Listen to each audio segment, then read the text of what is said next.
Hello दोस्तों, कैसे हैं आप सब लोग। दोस्तों, आज आप लोगों के लिए 2022 में 15 मार्क्स का एक क्वेश्चन है जो एडवांस अकाउंटिंग सब्जेक्ट से एग्ज़ाम में पूछा गया था। हो सकता है ये टॉपिक आपको किसी और सब्जेक्ट या किसी और क्लास में हो। ये वीडियो मेरी जो डेडिकेटेड है वो बीकॉम फोर्थ सेम वालों के लिए है। बट अगर आपको ये टॉपिक किसी और क्लास में या किसी और सेम में दिखता है तो आप लोग इस टॉपिक का आंसर ये लिख सकते हैं। अगर कोई कमेंट सेक्शन में ये पूछने वाला है कि इसका आंसर ये लिखेंगे या नहीं लिखेंगे, डेफिनेटली आप लोग ये आंसर लिख सकते हो। क्वेश्चन 15 मार्क्स में आया था। इस क्वेश्चन के नोट्स भी मैं आपको वीडियो के अंदर बताऊंगी कि कैसे मिलेंगे आपको ये क्वेश्चन कैसे करना है। फर्स्टली क्वेश्चन देखिए क्या है। Explain the meaning of hire purchase system. Meaning बताना है इस क्वेश्चन में आपको। हायर परचेज सिस्टम का मीनिंग क्या है। बच्चे ना क्वेश्चन को समझते नहीं है, क्वेश्चन में क्या पूछा गया है, और क्वेश्चन उनको कंफ्यूज कर देता है। पहले देखिए, मैंने सिर्फ इतना रीड किया कि explain the meaning of hire purchase मतलब क्या है। हमने हायर परचेज सिस्टम का पहले इसमें मीनिंग बताना है। उसके बाद हमने हायर परचेज सिस्टम को इंस्टॉलमेंट सिस्टम के साथ कंपेयर यानी कि उसका डिफरेंस बताना है। हायर परचेज सिस्टम का डिफरेंस करना है इंस्टॉलमेंट सिस्टम के साथ। उसके बाद हमने स्टॉक एंड डेटर सिस्टम के बारे में कुछ जानकारी देनी है, और उसके बाद उसी की हायर परचेज से रिलेटेड कुछ जर्नल एंट्रीज बतानी है। ये इस क्वेश्चन में बेसिकली पूछा गया है। तो क्वेश्चन को बेसिकली ट्राई करा करो पहले अच्छे से समझने की, क्योंकि आप लोग क्वेश्चन समझते नहीं हो। ये क्वेश्चन एडवांस अकाउंटिंग के सब्जेक्ट में 2022 में 15 मार्क्स में एग्जाम में पूछा गया था। मैंने जिस यूनिवर्सिटी के क्वेश्चन पेपर्स मैं पिक करती हूँ वो है पंजाब यूनिवर्सिटी। बहुत सारे बच्चे पूछते हैं ये कौन सी यूनिवर्सिटी से रिलेटेड है। क्वेश्चन अगर सेम है तो आंसर आप कुछ भी लिख सकते हो, इसमें यूनिवर्सिटी मैटर नहीं करती। पर ये क्वेश्चन मैंने जो पिक किया है वो पंजाब यूनिवर्सिटी के क्वेश्चन पेपर से पिक किया है। ठीक है, 2022 के क्वेश्चन पेपर में क्वेश्चन आपको देखने को मिलेगा। अब हमने पहले करनी है हायर परचेज सिस्टम का मीनिंग। ठीक है, तो पहले हमने देखी यहाँ पे मीनिंग बताया हुआ है। Hire purchase system is a system in which hirer buy a good from the seller. जो हायर मतलब किराए पे लेनी है, कोई चीज़ हायर करनी है। हायर परचेज ये होता है कि हमने एक चीज़ किराए की, जैसे हम लोग कोई चीज़ किराए पे लेते हैं ना, वैसे परचेज करनी है। जब तक हम उसकी लास्ट इंस्टॉलमेंट पे नहीं कर देंगे वो चीज़ हमारी नहीं कहलाएगी। ठीक है, इसको हम लोगों ने इंस्टॉलमेंट्स में बाय किया है। देखो क्या लिखा है, hire purchase system is a system in which hirer जो हायर पे ले रहा है। ठीक है, जैसे आप दे रहे हो, मैं ले रही हूँ, तो मैं आपसे ले रही हूँ। हायरर बाय, हायरर मैं आपसे गुड्स को बाय करूंगी, गुड्स फ्रॉम दी सेलर यानी कि आपसे। But does not make a full payment, मैं आपको एक ही बार में पूरी पेमेंट नहीं दे दूंगी। ठीक है, अगर मैंने उसी टाइम में पूरी पेमेंट दे दी वो तो सिंपली परचेज सेल हो गया। मैं आपको इंस्टॉलमेंट्स में पेमेंट दूंगी, तो उसी को बोलते हैं मैंने आपसे हायर पे परचेज किया। जब तक मैं उसकी लास्ट इंस्टॉलमेंट आपको पे नहीं कर दूंगी तब तक वो चीज़ मेरी नहीं कहलाएगी। ठीक है, इसके अंदर मैं आपको कुछ lump sum amount as a down payment यानी कि सबसे कम अमाउंट, जैसे 10,000 की चीज़ है, स्टार्टिंग में मैं आपको जब वो चीज़ हायर पे यानी कि किराए पे या कह सकते हो रेंट पे आपसे ले रही हूँ, तब मैं उसकी जैसे lump sum payment 2,000 rupees as a down payment आपको पे करूंगी। जो बचे 8,000 उसको मैं as a installment month by month आपको पे करती जाऊंगी। ठीक है, तो यहाँ पे यही लिखा है सेकंड पॉइंट में, however makes a lump sum amount as a down payment. कम से कम अमाउंट हम उसका एक डाउन पेमेंट कर देंगे, और जो रिमेनिंग बच जाएगा वो पे होगा इंस्टॉलमेंट्स में। पे इन इंस्टॉलमेंट्स बाय द हायरर, जिसने हायर पे लिया, यानी कि मैं आपको इंस्टॉलमेंट्स में पे करूंगी। It is somehow like an installment system. इसको एक तरह से हम कह सकते हैं ये वही इंस्टॉलमेंट सिस्टम है जिसमें हम इंस्टॉलमेंट्स पे करते हैं। बट अगर आप लोग क्वेश्चन में देखो, हमने हायर परचेज सिस्टम का कंपैरिजन भी यानी कि डिफरेंस भी बताना है कि इंस्टॉलमेंट सिस्टम से कहाँ पे अलग है। ठीक है, ये दोनों सेम नहीं होते हैं, सिमिलर हैं बट सेम नहीं है दोनों। इसी वजह से इसका डिफरेंस बच्चे कंफ्यूज हो जाते हैं। ये दिखता ऐसे ही है कि ये इंस्टॉलमेंट सिस्टम है, it is somehow like an installment system, but इसके अंदर एक मेजर डिफरेंस है इंस्टॉलमेंट सिस्टम और हायर परचेज सिस्टम में, कि जो टाइम ऑफ ओनरशिप जो ट्रांसफर होती है ना, इंस्टॉलमेंट सिस्टम में क्या होता है, ओनरशिप जब हमने स्टार्ट की ना उसी समय ट्रांसफर हो जाती है, कि मैंने अब जो इसकी इंस्टॉलमेंट्स पे करनी शुरू कर दी है वो चीज़ मेरी है। जैसे अगर आप लोग किश्तों पे मोबाइल खरीदते हैं, ठीक है, आपने उसकी किश्तें अब धीरे धीरे पे करनी है, पर जिस दिन आपने उसकी किश्तें शुरू की वो मोबाइल आपका कहलाएगा, ओनरशिप उसकी आपके पास आ गई, उसी दिन उसी टाइम ट्रांसफ़र हो गई वो ओनरशिप आपके पास। ये होता है इंस्टॉलमेंट मेथड। अब उसकी आपको सिर्फ इंस्टॉलमेंट्स पे करनी है, ओनरशिप आपके पास ऑलरेडी है। But in higher purchase system जब तक आप लास्ट इंस्टॉलमेंट पे नहीं करते आप उस चीज़ के ओनर नहीं होते हो। ये आगे जब हम डिफरेंस करेंगे और क्लैरिफिकेशन देगा ये पॉइंट आपको, ठीक है जी। उसके बाद नेक्स्ट पॉइंट क्या है, दी hire purchase system is generally imposed on the goods which have a good resale value in the market। जो हायर परचेज सिस्टम है इसको हम लोग बोल सकते हैं, इसमें वो वाले गुड्स इम्पोज्ड होते हैं जिनकी मार्केट में काफ़ी अच्छी खासी वैल्यू होती है, जिनको हम लोग दोबारा रीसेल कर सकते हैं, ठीक है। हायर पे कोई चीज़ लेते हैं ना हम लोग, ऑब्वियस सी बात है अगर कोई चीज़ हम लोग इंस्टॉलमेंट्स में पेमेंट कर रहे हैं तो उसका अमाउंट ज़्यादा है। पहली बात, अगर छोटा मोटा अमाउंट होगा तो हम उसी वक्त पे कर देंगे। और दूसरी बात, अगर हम उसको हायर पे ले रहे हैं, हायर यानी कि उधार यानी कि रेंट पे, तो रेंट पे ले रहे हैं तो हो सकता है ना मार्केट में उसकी अभी भी डिमांड उस चीज़ की है, लोग उसको हायर कर रहे हैं चीज़ को, तो हो सकता है मार्केट में वो बाद में रीसेल हो जाए। अगर हम उसकी पूरी पेमेंट मैं नहीं कर पा रही हूँ तो कोई और पूरी पेमेंट करके उस चीज़ को बाय कर सकता है, क्योंकि हायर परचेज सिस्टम में ओनरशिप ट्रांसफ़र नहीं होती है जब तक लास्ट इंस्टॉलमेंट पे नहीं की जाती। आगे और क्लैरिफिकेशन होएगी। In case of hire purchaser, अब जो हायर परचेजर है यानी कि मैं, अगर मैं फेल हो जाती हूँ आपको इंस्टॉलमेंट की जो पेमेंट है वो करने में, तो हायर वेंडर यानी कि आपके पास ये ऑप्शन है कि आप उस एसेट को रीसेल कर सकते हो मार्केट में, अपनी जो आपकी कॉस्ट है और या आपका प्रॉफिट मार्जिन है उसको रिकवर करने के लिए, ठीक है। ये हायर परचेज में होता है, इंस्टॉलमेंट सिस्टम में ये चीज़ नहीं होती है। दो ऑप्शंस है यहाँ पे, क्वेश्चन ध्यान से याद रखना, हायर परचेज एंड इंस्टॉलमेंट, दो अलग अलग चीज़ें हैं। हायर परचेज में क्या है, both hire purchase and installment purchase में लुक सिमिलर, ये देखने में दोनों एक जैसे ही लगते हैं, but these both have a major difference, ठीक है। हम इनको अभी देखेंगे कि क्या डिफरेंशिएट है इसके अंदर। सो आई होप आपको यहाँ तक ये क्लैरिटी है। अब हम लोगों का यहाँ मीनिंग कंप्लीट है। अब हम लोग इसका देखेंगे डिफरेंस, कुछ पॉइंट्स देखेंगे कि हायर परचेज और इंस्टॉलमेंट परचेज सिस्टम में क्या डिफरेंस है। फर्स्टली देखो, अब देखो, फर्स्टली जो ओनरशिप है, मैंने आपको क्या बताया, हायर परचेज सिस्टम में ओनरशिप तब तक ट्रांसफ़र नहीं होती है जब तक हम लोग उसकी लास्ट इंस्टॉलमेंट पे नहीं कर देते। तो क्या लिखा हुआ है, ओनरशिप ऑफ द गुड्स या asset is transfer only after the payment of last installment. After होता है बाद में, जब आप लोग लास्ट इंस्टॉलमेंट पे कर दोगे उसके बाद ही आपको ओनरशिप मिलेगी, last installment, not first installment, ठीक है। बट इन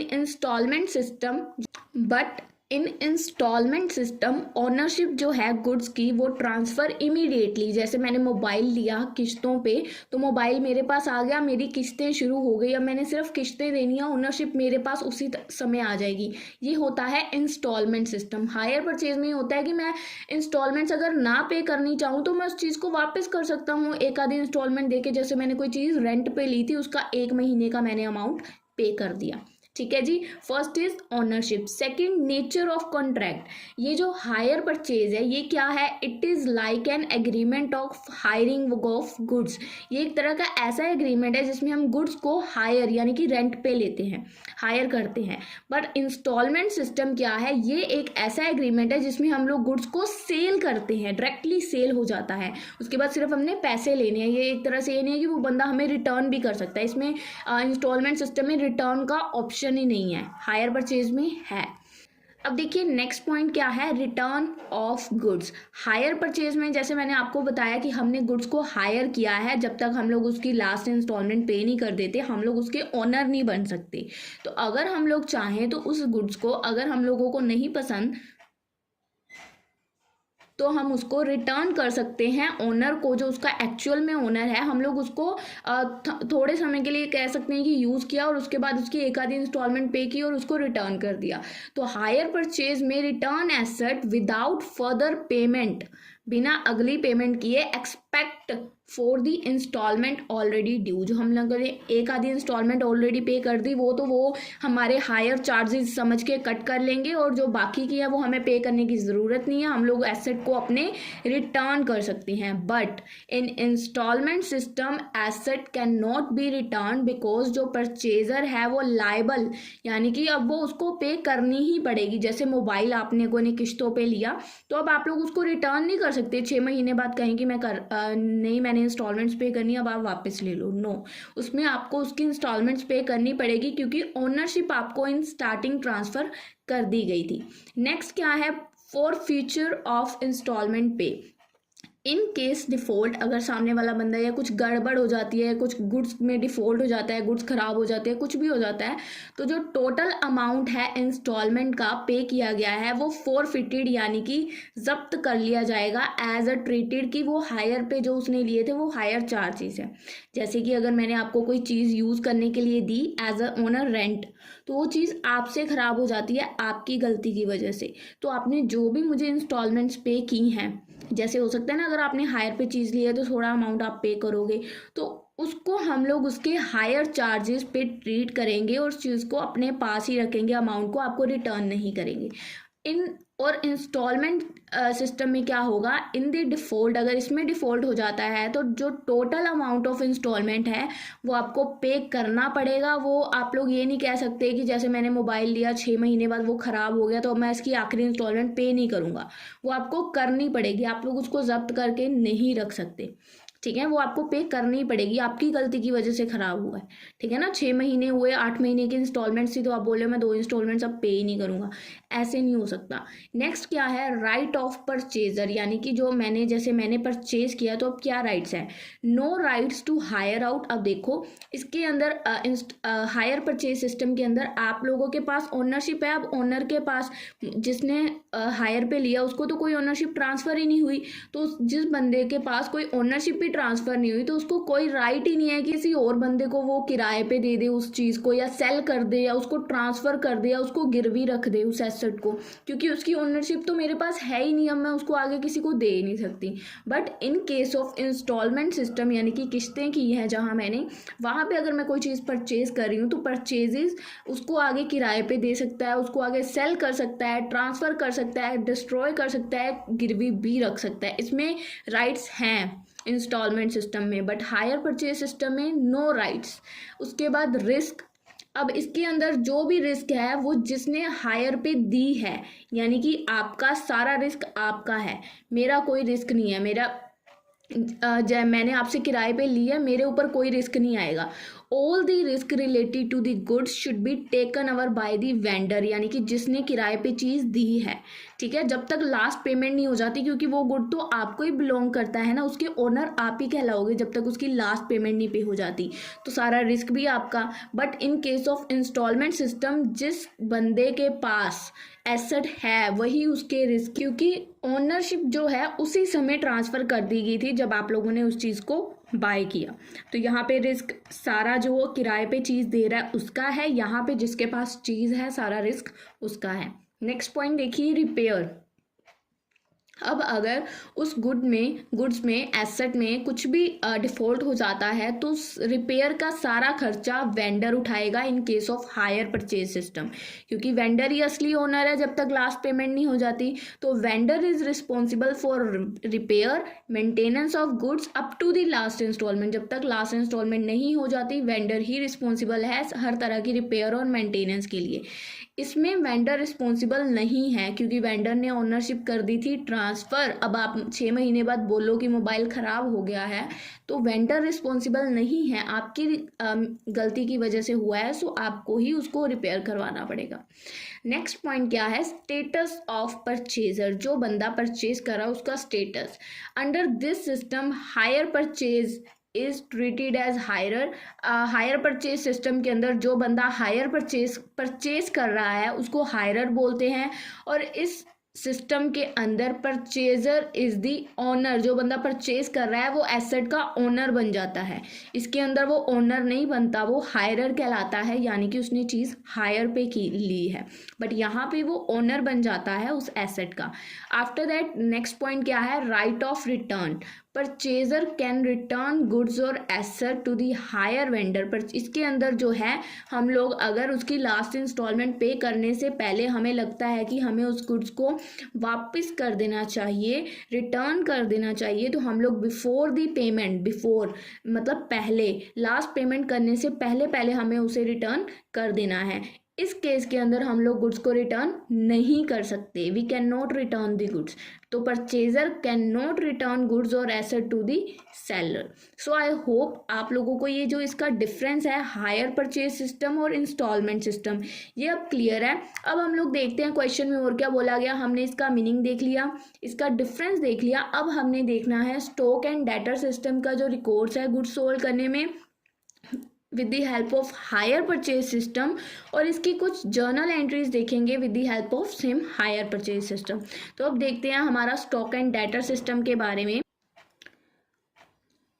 तो देखिए friends, stock and debtor system के बारे में यहाँ पे क्या बोला गया है, द प्रॉफिट और लॉस, जो भी आपको प्रॉफिट हुआ है या लॉस हुआ है इन अकाउंटिंग पीरियड, जैसे मैंने आपको कोई चीज़ हायर पे दी, अब उसकी इंस्टॉलमेंट्स लगी, उस टाइम पीरियड के अंदर, अकाउंटिंग पीरियड के अंदर, चाहे जो भी प्रॉफिट हुआ है, लॉस हुआ है, उसके बाद देखिए क्या लिखा हुआ है, गुड्स ऑफ स्मॉल वैल्यू जो sold on hire purchase basis can also be ascertained by another method. इसको हम लोग एक अनदर मेथड के थ्रू भी जानते हैं, जिसको बोलते हैं स्टॉक एंड डेटर सिस्टम। इस सिस्टम के अंदर this system is similar to this system, ये सिस्टम एक तरह से कह सकते हैं कि सिमिलर है, जो दूसरा सिस्टम है ब्रांच अकाउंट, उसके जैसा एक तरह से सिमिलर मानते हैं इसको।